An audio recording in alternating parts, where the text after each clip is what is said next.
WhiskyJason here, whiskey from the viewpoint of an American in Germany tasting rare and exotic whiskeys. Today I have Arran Explorer Series number 4. We're talking here about Whiskybase number 180220. And this was bottled 2021. 23-year-old Arran from Sherry Puncheon. And there was a total of 9,000 bottles, 49.5%.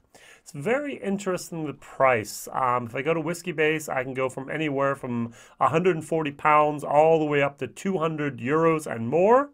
And then if I go to the website here from arranwhiskey.com, I get 120 pounds. Wow. Only 2 per person within the UK, but that's a big difference. I paid 179 euros for this, so 50% almost less, 35% less. And what we have here basically is something that was made to highlight the Explorer series, then the Arran, the Isle of Arran here, and yeah, this time it's actually called here the Drumadoon Point. The Drumadoon Point is actually where there's a golf course. You see the golfer on here. So Shishkin Golf Club, which was a unique 12-hole golf course. I'm not a big golfer, but I've usually ever seen 9 or 18. Very seldom have I seen 12-hole courses, but hey, why not? And what we have here is this particular expression was matured for the last 23 years in ex-sherry Puncheon, sourced directly from Jerez, from a respected small producer, name is not given, who shares the values of Arran as well. All right, so first of all, the question is, what is a Puncheon? Now, we, especially as I live in Germany, and Germans love to have everything normed, would love to have everything perfectly the same, everything exact. And unfortunately, even barrels are a natural handmade product that usually are not exactly the same. And so a barrel, American standard barrel, should be around 200 liters, but it could be 190, and it could be all the way up to 210. So you never know. The same thing with a hogshead. A hogshead could be anywhere between 250, 225, maybe a little bit more. A butt, we say is 500, but there's actually been butts out there with 475 and butts with more. So a quarter cask is much smaller, could be 45 to maybe 50 liters. A barrique for wine, I've seen them with 220. The book says here that I'm using 250 to 300. Interesting. Now a puncheon is 450 to 500, whereas a butt is 475 to 500. And then you get the port pipes that are bigger, up to 600, and you also have even a Madeira drum. Now the real question is, what's the biggest difference here between a puncheon and a butt? Now, a puncheon are actually something that's much dumpier, much more squished together than a butt. All right, they're generally made either with Spanish oak, that's the traditional way, or now the newer are always made with American oak, much cheaper. And puncheons are used a lot also in the rum industry. All right, so and every once in a while for Scotch as well here. All right, so good. Oh, I forgot to pour it. I'm so sorry. I wanted to give it time here to air out a little bit, but we have 49.5%? 49.5%, 23 years of age. Now, Arran and I were not always the best of friends, especially if it's a little bit older. So I think the new Arran 18 is nice. I thought the old Arran 18 was also okay, but anything over that 18-year mark somehow just doesn't do it for me. I don't know if there was a change in the distillery character, maybe the yeast, maybe the barrels, maybe the process, but something, the newer Arrans taste much, much better than the older Arrans for me personally. So what I have here is the rest of a bottle that I had for a bottle share from Whiskybase. This is a 19-year-old sherry hogshead. Now we do have a little bit higher ABV. We're at 54.4, and this was distilled in 2000 and bottled in 2020. So it just only made the 19 and not the 20 years of age. And the first thing we realize here is color is different. Here we have the puncheons, here we have the sherry hogshead. Now, if anyone from Arran actually watches this video, maybe, Something that's missing on the bottle, at least I can't find it, is the word natural color non-chilled filtration. These are somewhat more expensive bottles. It comes with its own little lunchbox. I'm going to say that lovingly. But we want, as consumers today, to know that this is natural color and non-chilled filtered. Is it possible to put it on the label someplace, please? The back, on the front, whatever. That's something that's somewhat important to us now. Even if it's on the box or the container, that would be great. You put a lot of the marketing stuff on the back, why you picked that place to celebrate, which is just fine. But it's actually nice to have something else on here. Just a tiny little comment, natural color, non-chilled filtered.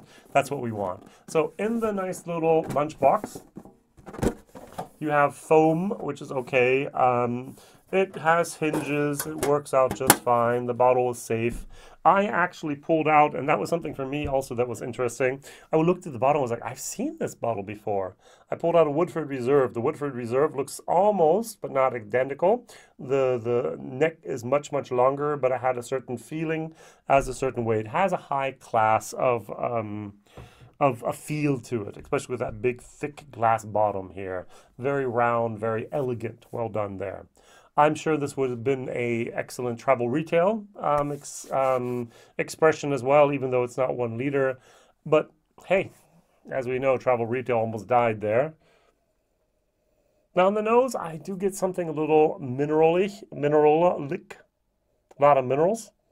The sherry, SH, is more of a sour cherry, CH. So the SH sherry turns into a cherry CH for me.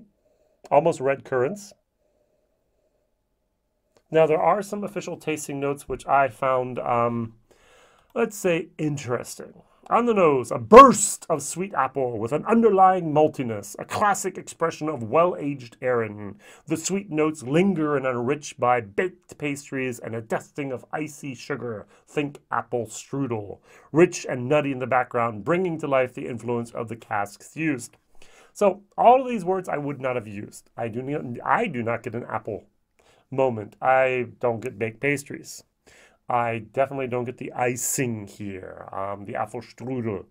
I do get a little bit maybe of a very, some apples that are a little bit more of a, instead of a sweet, they're a little bit more of a flowery type of moment. Floury, that, a little bit more of that moment, a little bit like a yeasty moment. And the sherry casks, I don't get that nuttiness that they're talking about. So sorry. Over here, the Arran, the 19-year-old, I do get a little bit more of a sourness. And this is definitely sweeter than that. That's even drier. All right, 49.5%. I'm going to dilute this down a little bit so it's almost the same. Cheers.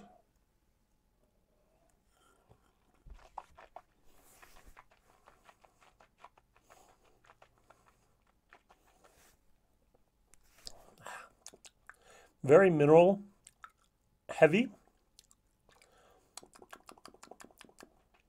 This whiskey is not in my wheelhouse. It's in someone else's wheelhouse, I hope. But this is a dryness. There's not tannins, though. It's just dry. They say nutty.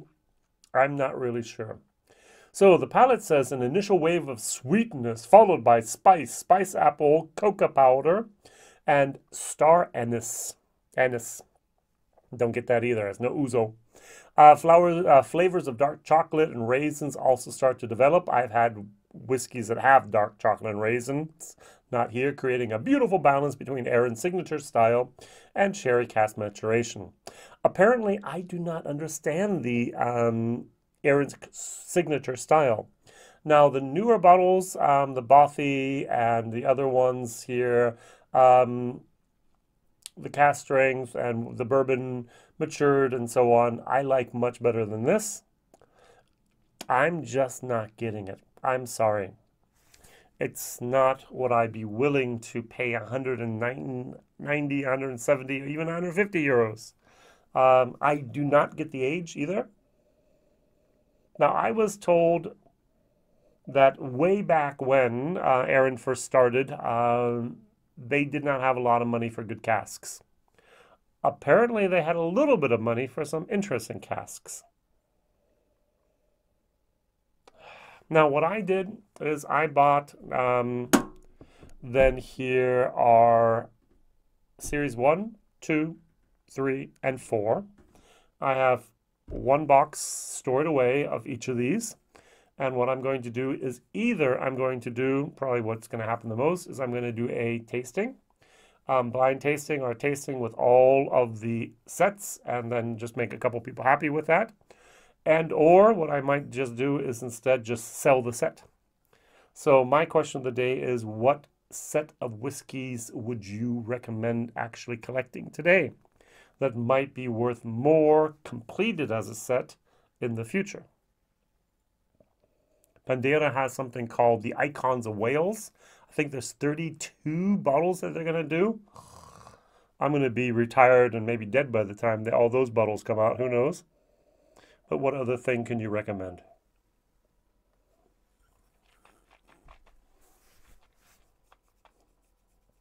It's tart. There's mineral tartness in here. It's like a currant that's not ripe. It's like a sour cherry that's not ripe. There's a little bit of a lemon acidity in here. What's missing is totally the sweetness. There's a little bit of an oak spiciness coming along. Just not my cup of tea. C-. Value for money, T. All right. Now, I know this bottle I've tried. I think it's been at least 3, if not 4 of my videos so far. I often don't have anything else left over from the Arrans. I do bottle shares and so on.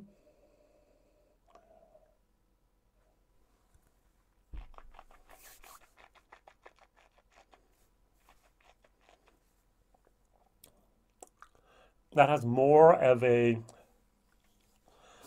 fruitiness. The mineral moment is less, it's still there, but not less, and more of a fruit. The mineral is more than the fruit, more than the oak spice. All right, very good. So I'm sorry that I'm not going to praise this and I'm not going to be exuberant and excited about it.